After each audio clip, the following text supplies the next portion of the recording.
जय हिंद, सत श्री अकाल, जय भीम, आदाब। मेरा नाम है शादाब। चुनावी दौर चल रहा है, चारों तरफ चुनावी सरगर्मियां बड़ी तेज़ी से बढ़ रही है और इन सरगर्मियों के बीच सबसे ज़्यादा जो तेज़ी से बढ़ रही है वो है नेताओं की बयानबाजी। और बयानबाजी भी ऐसी कि कहीं कहीं इस तरीके की बयानबाजी सामने आ रही है कि अराजकता फैल रही है। वो कैसी अराजकता है, कैसी बयानबाजी है, इन सभी विषयों पर बात करने के लिए हमारे साथ स्टूडियो में मौजूद हैं डॉक्टर अरुणेश यादव। बहुत बहुत स्वागत है सर आपका। जी बहुत बहुत धन्यवाद।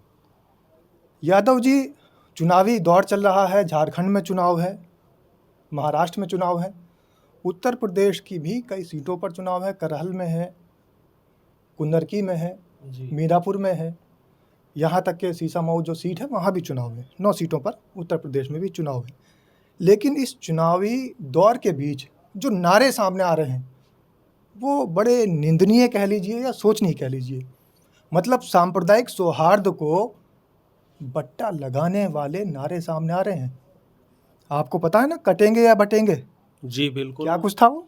देखो साहब, ये योगी आदित्यनाथ जी ने वो नारा बताइए आप कौन सा था? उन्होंने कहा था साफ तौर पे, बटोगे तो कटोगे। अच्छा, बटोगे तो कटोगे। पीछे जो उनकी मंशा थी, मंशा साफ तौर पे एक थी कि इन्हें हिंदू मुस्लिम के बीच में जो एक वोटों का ध्रुवीकरण करना है, तो उस ध्रुवीकरण करने के मकसद से इस तरह का बयान दिया गया था। तो आज जो विषय है या जिस पर हम चर्चा करेंगे, योगी जी ने एक नारा दिया, बटोगे तो कटोगे। उस पर कई पार्टियों के पलटवार सामने आए हैं, लेकिन पलटवार में एक बात ये भी सामने आई है, अब अखिलेश यादव ने जो पलटवार किया था वो पुराना हो चुका है, अब नया पलटवार सामने आया है। उन्होंने कहा कि अंग्रेज चले गए और इन्हें छोड़ गए। तो कहीं ये डिवाइड एंड रूल वाली पॉलिसी की तरफ तो इशारा नहीं है? देखिए, अखिलेश जी ने एक तीर से कई निशाने साधे हैं जी। उनका कहना काफ़ी हद तक सच है, क्योंकि जो आरएसएस के लोग थे, जब ब्रिटिश साम्राज्य की यहाँ हुकूमत हुआ करती थी तो उस समय ये लोग इनकी मुखबिरी किया करते थे और कहीं ना कहीं बीजेपी आरएसएस द्वारा ही संचालित है, इस बात में कोई शक शुबा नहीं। ब्रिटिश हुकूमत की पॉलिसी थी डिवाइड एंड रूल, उसमें एक डी इन्होंने बढ़ा दिया है। ये लोग वो कौन सी डी है साहब? Distract and rule. ये पहले डिवाइड करेंगे और फिर जो अहम मुद्दे हैं उनसे आपका ध्यान भटकाएंगे, डिस्ट्रैक्ट करेंगे आपको। अहम मुद्दे क्या हैं? चुनाव के क्या मुद्दे होते हैं कि जनता की बेहतरी के लिए सरकार ने क्या काम किए, उस पे चर्चा नहीं होगी। 5 साल के लेखे जोखे पे चर्चा नहीं होगी, रिपोर्ट कार्ड पे चर्चा नहीं होगी। चर्चा किस पे होगी कि मुसलमान देश में अमन चैन को छीन रहा है, कांग्रेस या इंडिया गठबंधन वाले बेटियां छीन रहे हैं, माटी छीन रहे हैं, रोटी छीन रहे हैं। इस तरह के बयान हमारे प्रधानमंत्री देते हैं। फिर बीजेपी के लोग अरुणेश जी, करते हैं। एक बात आपकी बात से याद आ गई। रोटी छीन रही है, बेटी छीन रही है और माटी छीन रही है। लेकिन ये रोटी, बेटी और माटी जब छीनती है तो ये सिर्फ चुनाव के समय ही छीनती है। मणिपुर, पश्चिम बंगाल या फिर और जो प्रदेश या फिर जो इनके उन्नाव के मामले हों, वहाँ पर बेटी कोई नहीं छीनती नजर आती है। तो साहब सीधी सी एक बात प्रधानमंत्री जी और मुख्यमंत्री जी दोनों लोग बताएं। हम उत्तर प्रदेश में हैं तो हम उत्तर प्रदेश के मुख्यमंत्री जी से भी सवाल करेंगे और प्रधानमंत्री जी से तो करेंगे ही करेंगे। पिछले 11 साल से भैया आप क्या कर रहे हैं? अगर कहीं रोटी, बेटी, माटी कुछ भी छिन रहा है तो आखिर आप धृतराष्ट्र बन के कर क्या रहे हैं? आपका फिर रोल क्या है? आपकी फिर भूमिका क्या है? अगर किसी ने किसी गरीब की रोटी छीन ली तो आपने उस गरीब को अब तक रोटी क्यों नहीं दी? किसी की बेटी छिन गई तो उस बेटी के साथ इंसाफ क्यों नहीं हुआ? आपके राज्य में महिला उत्पीड़न सबसे ज़्यादा क्यों है? और आपके जो गृह मंत्री हैं उत्तर प्रदेश झारखंड में जाके ये कहते हैं कि साहब ओबीसी का जो आरक्षण है वो 14% से बढ़ा के हम 27% कर देंगे। आप जनता को बेवकूफ़ समझते हो? जब हेमंत सोरेन जी ने उस आरक्षण को बढ़ा के 27% किया था तो आपके गवर्नर ने उसे रिजेक्ट क्यों किया? जब छत्तीसगढ़ में हमारे मुख्यमंत्री, निवर्तमान मुख्यमंत्री भूपेश बघेल जी ने उस आरक्षण को 27% किया, तो आपने उसे क्यों निरस्त किया? इस तरह की जो डुअल पॉलिसी आप खेल रहे हैं वो सिर्फ इसलिए क्योंकि चुनाव आ रहा है और चुनाव के समय आपको जुमले फेंकने हैं। अखिलेश जी ने कल गाजियाबाद में एक बड़ी सीधी सीधी बात कही कि चुनाव के मैदान से या जंग के मैदान से पीछे कौन हटता है? जो हारता है। डेट आपने आगे बढ़ाई, पहले 13 अच्छा, तारीख आपका को इशारा यूपी जो का, है तारीख बढ़ाने को लेकर है। मेरा नहीं, वो तो अखिलेश जी ने ऐसा भी स्पष्ट माना जा रहा बोला है कि महाराष्ट्र चुनाव जो है उस पर असर डालने के लिए तारीख बढ़ा दी गई है। निश्चित तौर पे वोटों के ध्रुवीकरण के लिए इस डेट को बढ़ाया गया है, क्योंकि 13 को अगर यूपी में चुनाव हो जाता तो एक लहर आ जाती कि हाँ साहब, इंडिया गठबंधन यूपी उपचुनाव जीत रहा है, तो महाराष्ट्र में इफेक्ट पड़ता। क्योंकि यूपी और बिहार के बहुत सारे जो लोग हैं, श्रमिक लोग हैं और क्या कहते हैं प्रवासी भारतीय हैं, वो महाराष्ट्र में रह रहे हैं, अरसों से रह रहे हैं, और यहाँ से एक ऐसा संदेश चला जाता और उस संदेश को बचाने के लिए इन्होंने दोनों जगह तारीखें सेम रखी हैं। तो इस पे अखिलेश जी ने बढ़िया काउंटर किया है कि आप युद्ध के मैदान से पीछे हट गए और नैतिक हार तो आपकी पहले ही हो गई है। अखिलेश यादव का आपने जिक्र किया। अखिलेश यादव ने तो एक और बात कही है। उन्होंने कहा है कि योगी जी बुलडोज़र बीजेपी के कार्यकर्ताओं पर चलाएंगे या अपने आप पर बीजेपी अब चलाएगी बुलडोज़र। जब से सुप्रीम कोर्ट का फैसला आया है, बुलडोज़र को लेकर निंदा की गई है सुप्रीम कोर्ट की तरफ से, और 25 लाख रुपए देने के लिए भी कहा है। अब तो सरकार फंस गई, कितनों को 25-25 लाख देंगे? और दूसरी बात ये है, सरकार ने जब इनके कान मरोड़े थे कि बिना कोर्ट के नोटिस के आप किसी के घर पे बुलडोजर नहीं चला सकते, तो आपने बारंबार बुलडोजर क्यों चलाया? ढोल बजाने के लिए तो कहा योगी जी ने कि हम ढोल बजवा रहे थे। इस बात के लिए तो बहन मायावती जी ने भी इनकी निंदा करी। बहन जी का जो शासनकाल चल रहा था उस समय लॉ एंड ऑर्डर दुरुस्त था, और इस बात को तो सब मानते, हम भी मानते। हालांकि मैं कांग्रेस का हूं, मैं फिर भी मानता हूं कि बहन जी के समय लॉ एंड ऑर्डर जो था वो एकदम सही था। बिना जाति के, बिना धर्म के भेदभाव के उन्होंने जो जनता की बेहतरी के लिए काम किया जा सकता था वो किया, और किसी के घर पे बुलडोजर नहीं चला। जो योगी जी कहते हैं ना कि हम शासन और प्रशासन को दुरुस्त करने के लिए हम बुलडोजर चला रहे हैं, तो बुलडोजर शासन प्रशासन को दुरुस्त करने के लिए नहीं चल रहा है। बुलडोजर चल रहा है गरीब मुसलमानों को, गरीब दलितों को, गरीब पिछड़ों को और गरीब अल्पसंख्यकों को परेशान करने के लिए, उनको बेघर करने के लिए। डॉक्टर साहब, आपने यहाँ पर मुसलमानों की, पिछड़ों की, दलितों की बात की जी। एक और बयान मुझे यहाँ याद आ रहा है। योगी जी ने कहा था कि रामपुर बना दूंगा। ये क्या बात थी? अखिलेश यादव जी ने पलटवार भी किया है उसका। देखो साहब, रामपुर बनाने के पीछे मकसद साफ है कि जिस तरीके से रामपुर में आजम खान साहब और उनके परिवार को नेस्तो नाबूद किया गया। देखो, आजम खान साहब जेल गए, उनका बेटा जेल, उनकी वाइफ जेल, और तमाम जो आजम खान साहब ने रामपुर की बेहतरी के लिए जो काम किए थे, जो यूनिवर्सिटी बनाई थी, उस यूनिवर्सिटी पे ताला लगा हुआ है, वहाँ CBI ED के छापे पड़ रहे हैं। तो योगी जी के कहने का मतलब ये है कि जो पॉलिटिकली इनका राइवल है, जो राजनीतिक रूप से इनका दुश्मन है या राजनीतिक रूप से इनका प्रतिद्वंदी है, उसको ये ज़मीन से ख़त्म कर देंगे।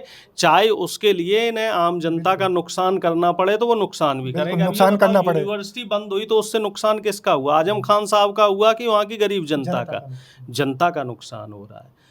और अगर कहीं आपने कोई ज़मीन को बुलडोज किया, किसी प्रॉपर्टी को बुलडोज किया, तो वो प्रॉपर्टी तो देश की है, तो वो नुकसान किसका हो रहा है? देश का। और देश किससे चल रहा है? जनता के टैक्स के पैसे से। तो इनडायरेक्टली यानी कि अप्रत्यक्ष रूप से आप जनता का ही नुकसान कर रहे हैं। सही बात है, लेकिन संज्ञा एक और दी जा रही है। कहा जा रहा है कि योगी जी ने जो कहा था कि रामपुर बना दूंगा, कि वहीं वोटरों को अंदर बंद कर दिया जाएगा, वोट डालने नहीं दिया जाएगा, उत्पीड़न होगा, ताले लगा दी जाएंगे। इस तरीके की बूथ कैप्चरिंग जिसको कह सकते हैं खुलेआम, उसकी भी संज्ञा दी जा रही है। देखो साहब, इस बात में तो कोई दो राय है नहीं। पिछले 10 साल आप देखो कि जो मुस्लिम वोटर है, ख़ास तौर से इन्होंने मुसलमानों को टारगेट किया, और जो कोर वोटर है, मान लीजिए सपा का हो या किसी भी पार्टी का, जो जाति इनकी कोर वोटर है, तो उनके वोट कटवाने का, उस समाज के लोगों को वोट ना देने जाने का, उनको प्रताड़ित करने का, उनके खिलाफ फर्जी और झूठे केस लगाने का काम बीजेपी के लोग करते रहे हैं। अब चाहे मुस्लिम समाज की आप बात कर लो, उनके घर पे पुलिस एक दिन पहले दबिश देती है और उनको हिदायत दी जाती है कि अगले दिन आप वोट डालने नहीं जाओगे, जो वोट डालने जाएगा तो तुम्हारे परिवार में से 2 आदमी को थाने में बंद कर देंगे। इस तरीके से डरा डरा के कई बूथ ऐसे रहे, तकरीबन ऑन एवरेज हम मान के चलते हैं एक बूथ पे 1000 लोग प्लस माइनस 10-5%, 1000 लोग वोट करते हैं, तो कई बूथ ऐसे रहे हैं रामपुर की अगर बात की जाए कि वहाँ 600 लोग वोट डालने नहीं जा पाए। ये तो इनडायरेक्टली बूथ कैप्चरिंग है। बिल्कुल, और ये संविधान पे खतरा है। और सिर्फ इसी बात को लेके इंडिया गठबंधन बराबर सवाल कर रहा है कि ईवीएम मशीनों को बंद किया जाए और लोकतंत्र को बचाने के लिए निष्पक्ष चुनाव किया जाए, लेकिन चुनाव आयोग अब इनके हाथ की कठपुतली बना हुआ है। और इसमें सबसे अहम भूमिका अगर इस समय किसी की बन रही है तो वो है हमारे देश की जनता की, और जनता में भी जो हमारे देश की 85% जनता है। और अगर 85% जनता एकजुट हो जाए और जो अखिलेश जी ने नारा दिया है कि जुड़ेंगे तो जीतेंगे, उसको मान ले, और जो बहन जी ने नारा दिया है कि अगर एकजुट रहेंगे तो सुरक्षित भी रहेंगे, सुरक्षा को लेके उन्होंने सुरक्षा को लेके, तो अगर इस चीज़ को हमारी बहुजन जनता, जिसमें दलित आता है, आदिवासी आता है, अल्पसंख्यक आता है, पिछड़ा आता है, ठीक है, ये लोग एकजुट हो जाए तो ये बीजेपी को हराने में कोई ज़्यादा समय नहीं लगेगा। यानी आप भी पीडीए को लेकर कहीं ना कहीं संकेत कर रहे हैं कि पीडीए से ही जीत हासिल हो सकती है। देखिए, इस बात को तो राहुल जी भी कह रहे हैं कि 85% जो आबादी है हम उसके हक हकूक़ के लिए लड़ रहे हैं। इसी बात को अखिलेश जी कह रहे हैं। अच्छा, राहुल गांधी जी ने 50% आरक्षण को लेकर कहा है कि पूर्ण तरीके से जो कृत्रिम उसकी रोक है वो ख़त्म कर दी जाएगी, तो ये क्या कुछ बात है? देखो साहब, तेलंगाना में भी अब जातिगत जनगणना हो रही है और राहुल जी का ये नारा है कि जो जातिगत जनगणना केंद्र सरकार करवाए, हालांकि केंद्र सरकार इस पे नानुकुर कर रही है, क्योंकि देश में 85% जब दलित, अल्पसंख्यक और आदिवासी और ये पिछड़ा है, तो वो 50% की कैप आपने क्यों लगा रखी है? क्यों आरक्षण को आपने 50% तक रोक रखा है? भाई, जिसकी आबादी जितनी है, देश की पूरी प्रॉपर्टी में, देश के साधनों में, देश के संसाधनों में उसकी उतनी हक दे दो उसको। उनका हक आप क्यों खा रहे हो? सपोज करो कि 100 लोग में से अगर 20 लोग दलित हैं, 40 लोग पिछड़े हैं, 20 लोग अल्पसंख्यक हैं, तो ये कितने हो गए? 80 लोगों को उनका अधिकार दो ना आप अधिकार कितनों को दे रहे हैं? 80 में से 50 लोग को दे रहे हो, 30 लोग तो उससे वंचित रह रहे हैं। तो राहुल जी यही कह रहे हैं कि जो 30 लोग छूट रहे हैं, उन 30 लोगों को भी मुख्य धारा में लाया जाए। तो मतलब ये मान लिया जाए कि घुमा फिरा के बात वहीं आ जाती है कि ये जो बयानबाजी चल रही है, बटेंगे तो कटेंगे, रामपुर बना दूंगा, और बहुत सारे जो है इस तरीके के नारे दिए जा रहे हैं जिनका मैं नाम भी नहीं लेना चाहता, जिक्र नहीं, ये सिर्फ चुनाव तक है। चुनाव हो जाने दीजिए, सारे के सारे नारे गायब हो जाएंगे और योगी जी अपने मठ में पहुंच जाएंगे, मोदी जी विदेश यात्रा पे निकल जाएंगे, क्योंकि कई देश ऐसे हैं जिनकी यात्राएं अभी करनी है मोदी जी को। हाँ, बाकी हैं भैया। 8,000 करोड़ रुपए का हवाई जहाज लिया है, तो अब उससे यात्राएं भी तो करेंगे, क्योंकि विदेश मंत्रालय का काम, रेल मंत्रालय का काम, वित्त मंत्रालय का काम, रक्षा मंत्रालय का काम, सारे काम तो मोदी जी ने खुद ले रखे हैं। जितने भी मंत्री हैं, जितने भी इनके कैबिनेट मंत्री हैं, वो सिर्फ और सिर्फ जब कहीं कोई रेल हादसा हो जाता है तब रेल मंत्री जी प्रकट होते हैं, सिर्फ अफसोस जाहिर करने के लिए। जब कहीं मान लीजिए कोई आतंकवादी घटना हो गई, तब रक्षा मंत्री जी आपको दिखाई देंगे। जब कहीं नई परियोजनाओं का उद्घाटन होता है, शिलान्यास होता है, तो वहाँ पे सिर्फ आपको मोदी जी दिखेंगे।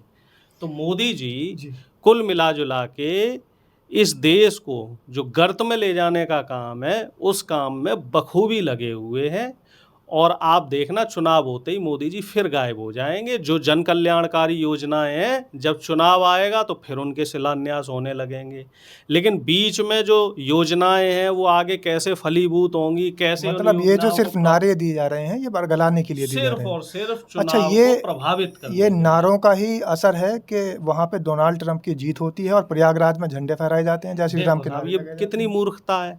डोनाल्ड ट्रंप क्या कह रहा है कि अगर मेरी सरकार आ गई तो यहाँ जितने भी घुसपैठी हैं उनको निकाल के बाहर कर देंगे।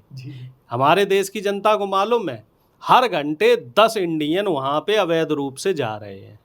ठीक है, तो कितने लाखों की संख्या में जो हमारे देशवासी वहाँ रह रहे हैं उनको वापस इंडिया डिपोर्ट कर मतलब दिया उनको जाएगा। बाहर करने की बात करी जा रही है और ये दूसरी लोग जो बात है सुनो, झंडा फहरा रहे हैं। H1B वीजा रद्द कर देगा, उससे सबसे ज़्यादा कौन प्रभावित होंगे? हमारे भारतीय। सारा निवेश हमारा रोक दिया जाएगा, उससे कौन सबसे ज़्यादा प्रभावित होंगे? हमारे भारतीय। और हमारे भारत मूल की कमला हैरिस, जो भारत के लिए बेहतरी के लिए काम करना चाह रही थी, वो हार गई हैं, तो हमारे देशवासी जश्न मना रहे हैं। तो हमारे देश में जो मूर्ख लोग हैं उनका कोई इलाज नहीं है साहब। डॉक्टर अरुणेश यादव कह रहे हैं कि मूर्ख लोगों का कोई इलाज नहीं है, लेकिन ये भी सत्य है कि जिस तरीके की नारेबाजी, जिस तरीके की बयानबाजी चुनाव में की जा रही है, कहीं ना कहीं वो सोचने का विषय है।